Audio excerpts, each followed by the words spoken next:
match up the numbers with a knife, erase the marks with an eraser. After reworking the date, then paste in the name cut out of the newspaper. That's it. He made the first blank check of his life. At the age of 17, he went to the bank to exchange the cash, but his ordinary clothes. He was not able to win the trust of the bank staff. Instead, he was exposed and he didn't get a penny. On the way there, he remembered what his father had said to him. The first thing people see is not your appearance. It's your clothes. It's your clothes. That's right. He knew his father's words made sense, because on the first day of school, he stepped into the classroom in a decent suit and was mistaken for a teacher.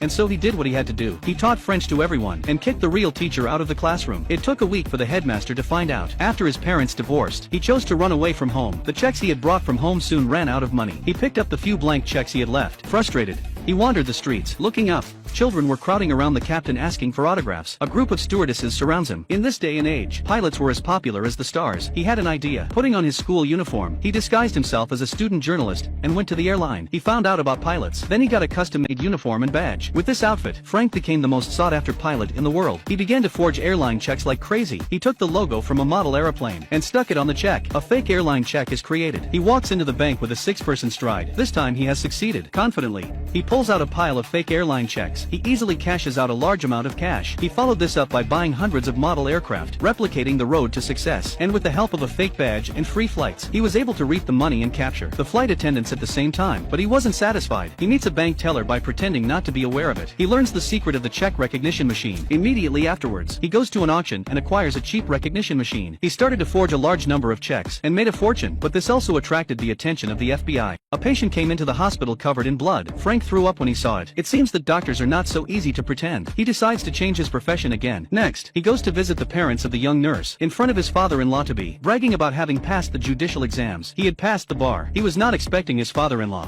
who was a senior prosecutor. He is a veteran prosecutor and recognizes his lies immediately. In order not to break up with the girl he loves, he has no choice but to confess. I'm not a doctor, I'm not a lawyer, I'm nothing really. I'm just a kid who's in love with your daughter. This immediately impressed the father-in-law-to-be. He provided Frank with some exam books. He memorized everything in just 2 weeks. He successfully passed the judicial examination. He became an assistant to the prosecutor. Everything seemed to be going so well. Frank feels at home after a long time, but by now, he has swindled over $4 million. How could the FBI let him off the hook? On his wedding day, Frank saw the police all around him. He knew his wife had betrayed him. He had a plan. He hastily put on his captain's uniform. He went to the flight attendant school. Under the pretext of choosing a stewardess, he chose some pretty girls to change into stewardesses' uniforms and walk into the airport with him, arm in arm. And sure enough, the policemen were colored, too. Their eyes were drawn to the beautiful girls. Frank arranged for a taxi driver to change into a uniform and stay near the airport. He was disguised as him and stayed near the airport. Carl was thus teased again. Frank escaped. He went on a check-fixing spree around the world, but Carl didn't give up. Through his investigations, he learned that the machines used to make the checks came from a small town in France. On seeing Carl, Frank is still exuberant because he didn't believe he could catch himself. Carl told him that a net had been laid outside the door. He had to put his hands in the handcuffs and accept the reality. 4 years later, he was extradited back to the United States by Carl. It was then that he learned that his father had died unexpectedly. He was devastated. He secretly removed the sink. He slipped out of the toilet. Frank misses his mother. He finds the place where she lives now. He saw a cute little girl through the glass. It was a cozy home, looking at his half-sister. And to think that his mother had never looked for him in all those years. He was desperate, no longer wanting to run away. He was brought back to the country by Carl. He was sentenced to 12 years in prison for making counterfeit checks. Then,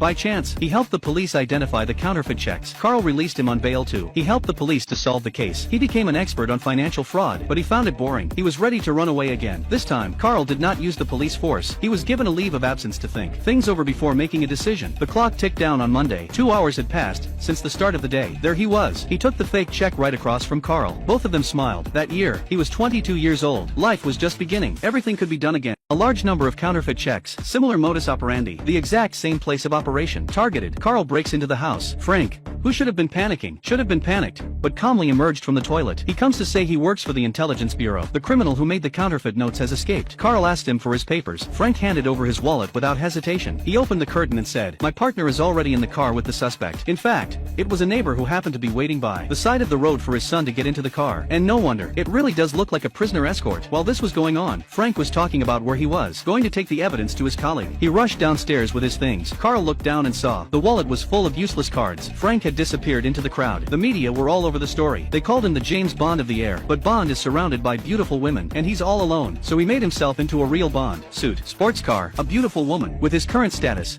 looks and wealth, beautiful women are nothing, but he still felt empty and bored. He made a phone call to Carl. I wanted to apologize for what happened. He sent him his real address, but Carl didn't believe him and hit Frank right in the gut.